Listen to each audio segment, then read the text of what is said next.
Well, the students, today we are discussing the topic monopoly.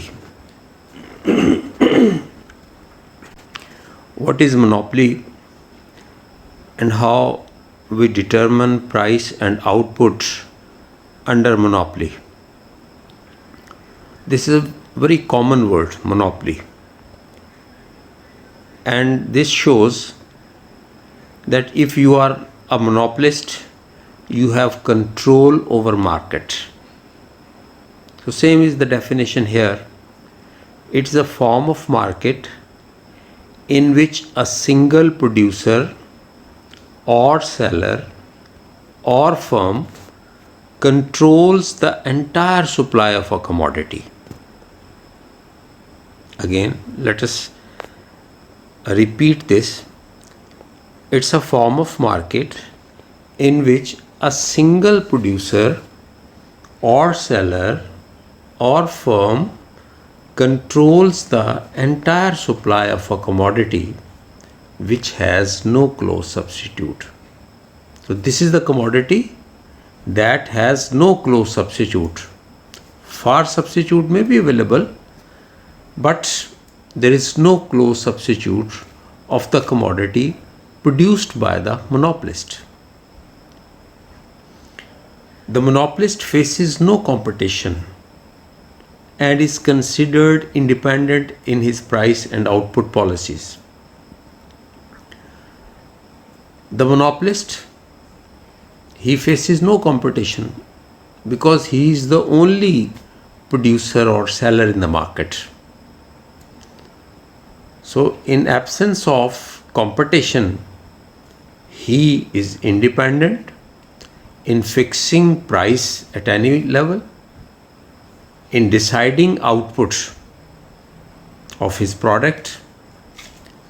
So he manipulates the market according to his wish, according to his desire. So this is the monopoly market. Well, there are so many examples of monopoly. For example, in Pakistan, WAPDA has got the monopoly in providing electricity connections to people. What are the characteristics of monopoly? The first being a single producer. So I just told you that there is only a single producer in monopoly market. The second, no close substitute. The product that is being produced by the monopolist, that has no close substitute in the market.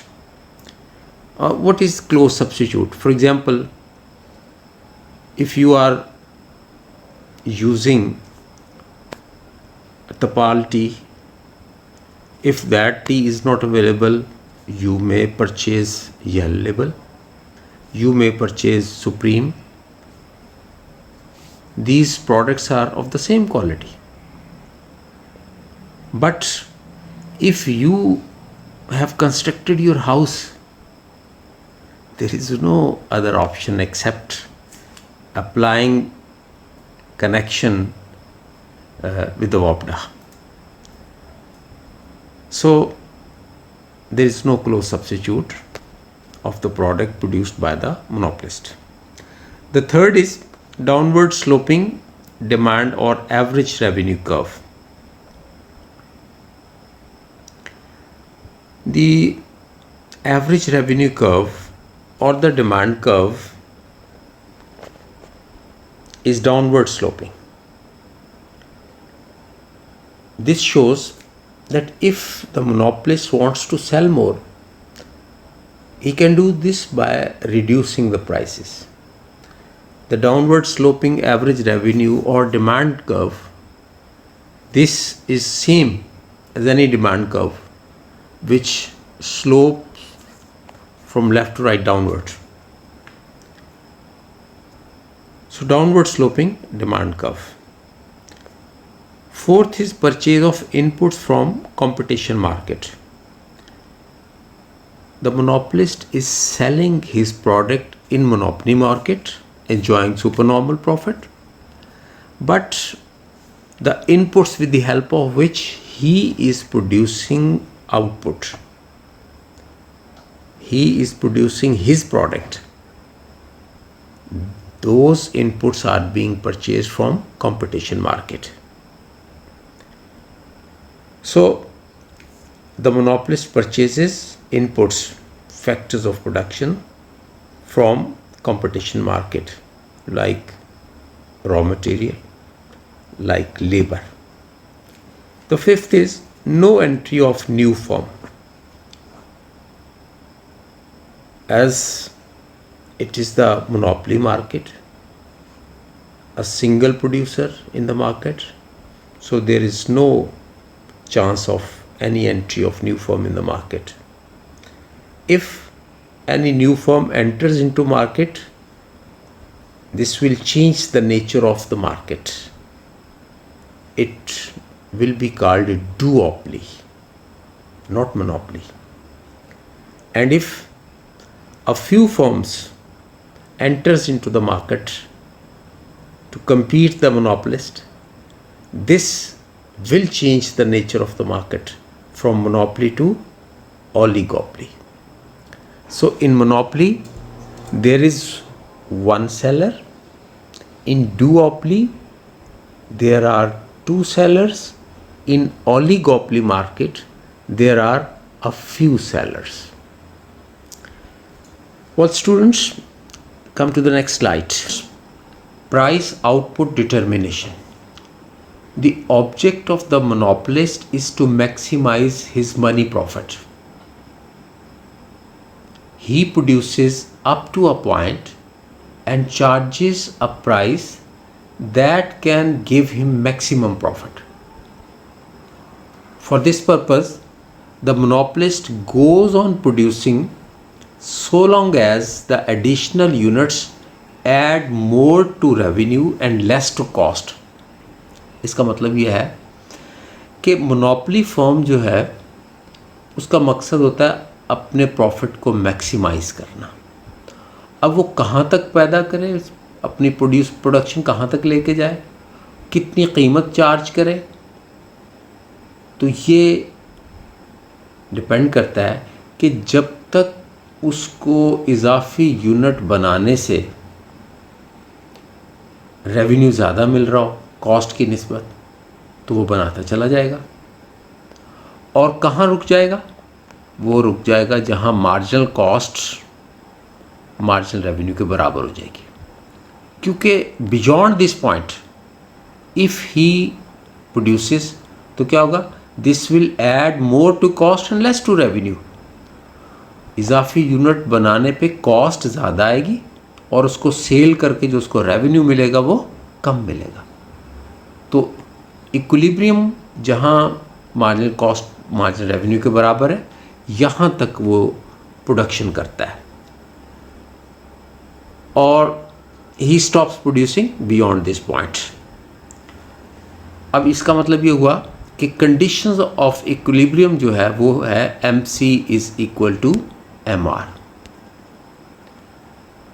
Now come to the next slide. Price output determination in short run. We will discuss equilibrium in short run, equilibrium in long run. So this is same as price output determination in short run and price output determination in long run. How it determines the price and output.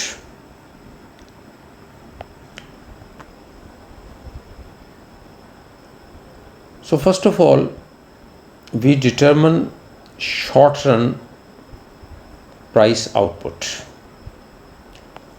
Short run is a period in which a firm can change only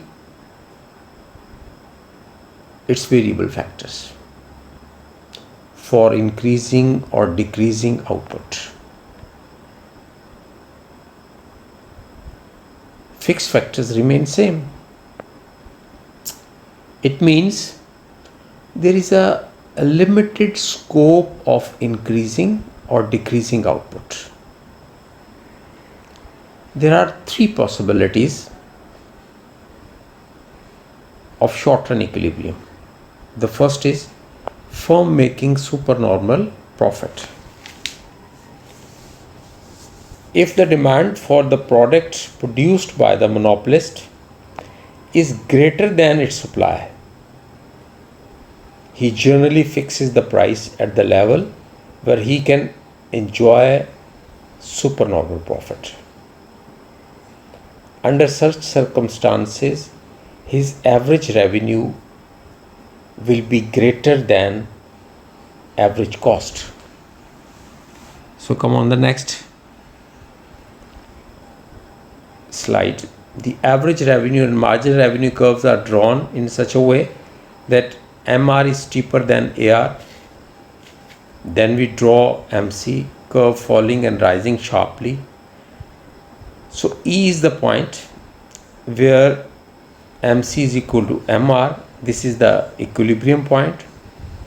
And from this point we draw perpendicular on x-axis and we extend it to AR curve to determine the equilibrium output and equilibrium price.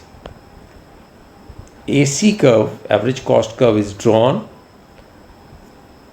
below point T to show that average cost is less than average revenue. So average cost curve fall and rise slowly as compared to MC curve.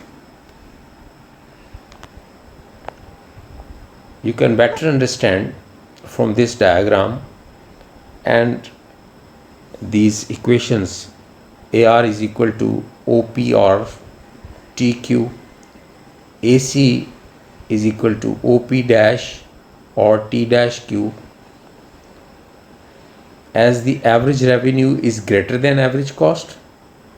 So the difference between average revenue and average cost is per unit profit.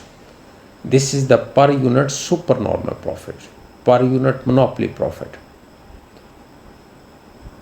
TQ minus T dash Q. It is TT dash, per unit supernormal profit.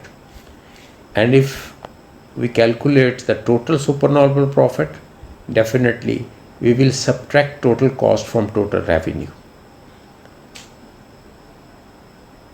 Total revenue is OPTQ and total cost is OP dash T dash Q.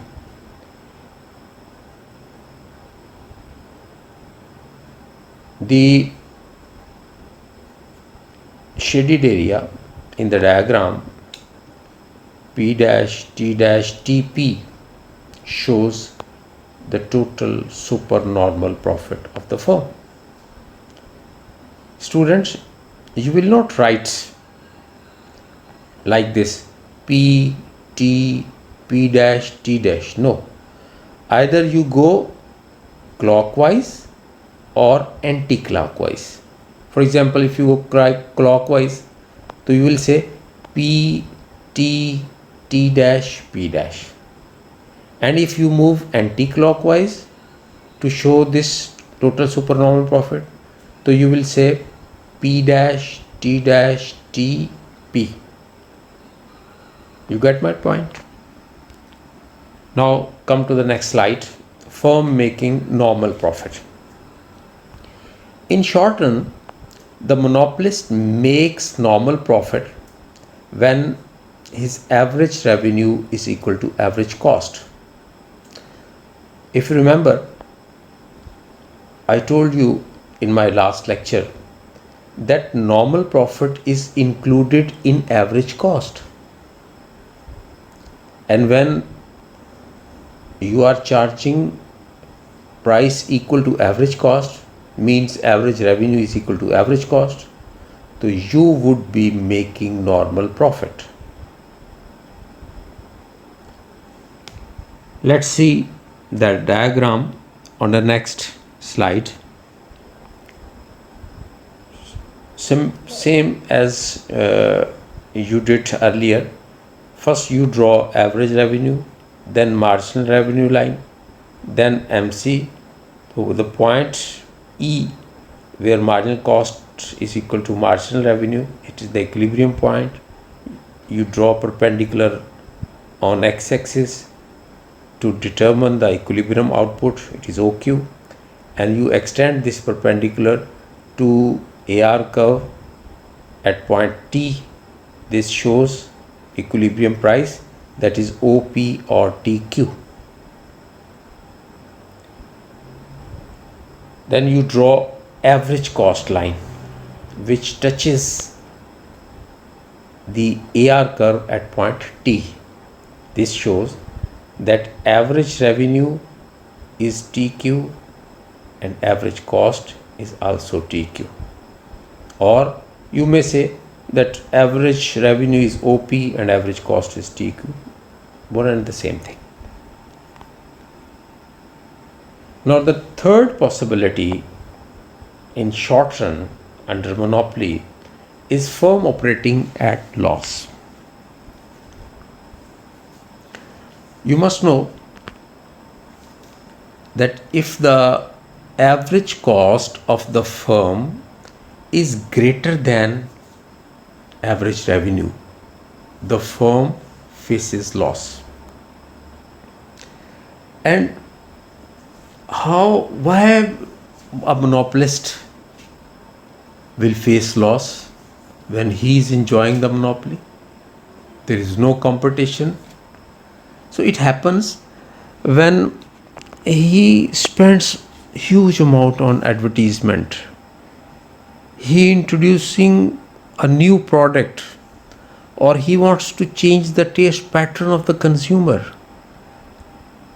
He, for a short period of time, charges less price. And when he succeeds in changing the taste pattern of the consumer, he raises the price to that level where he would be enjoying supernormal profit.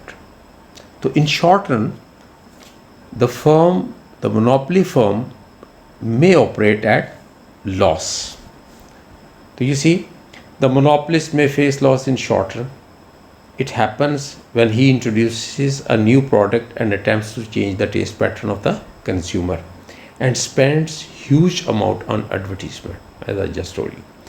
In case of loss, AC will be greater than AR.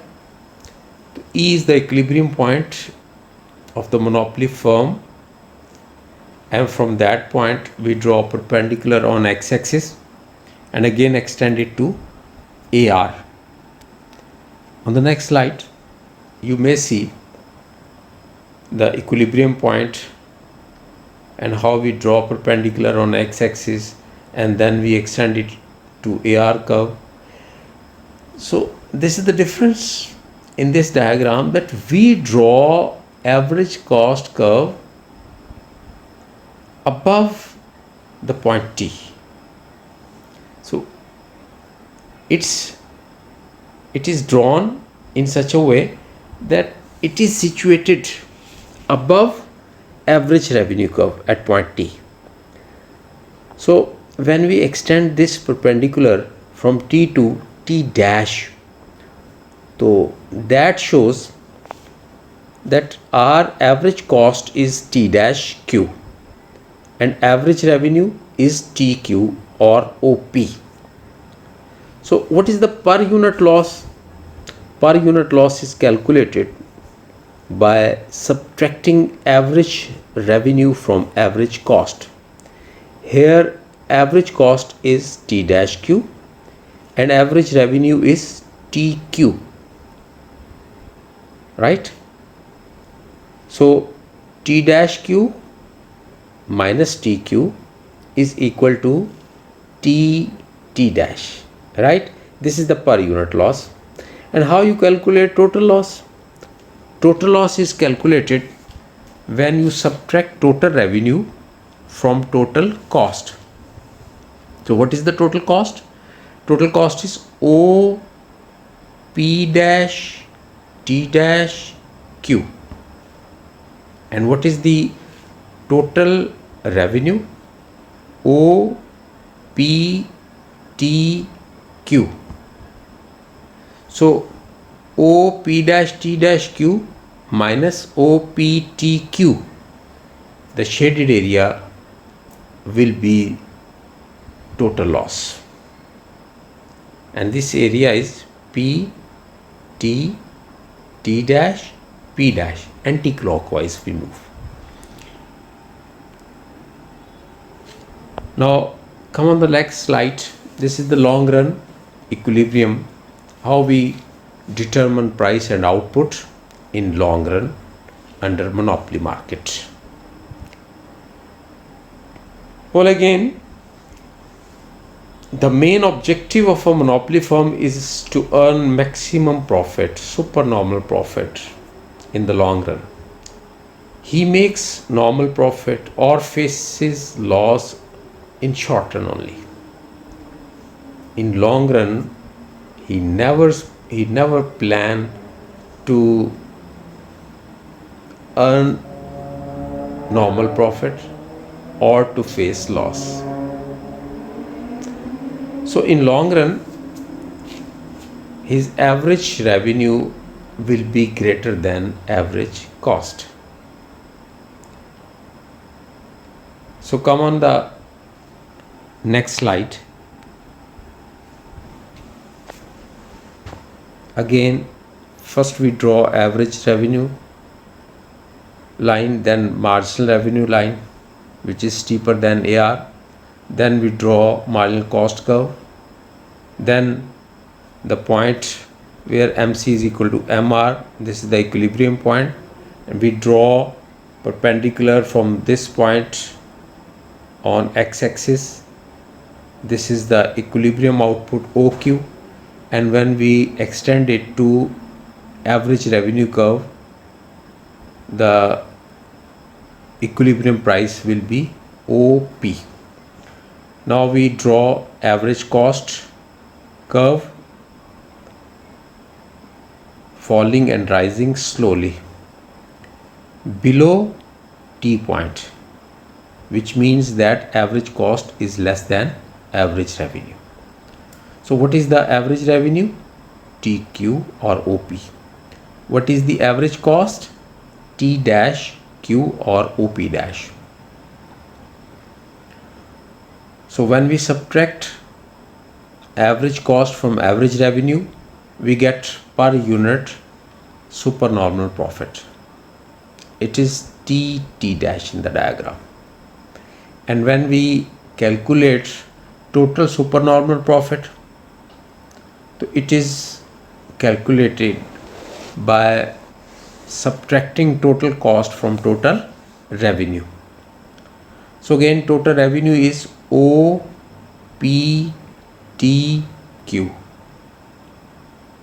OPTQ.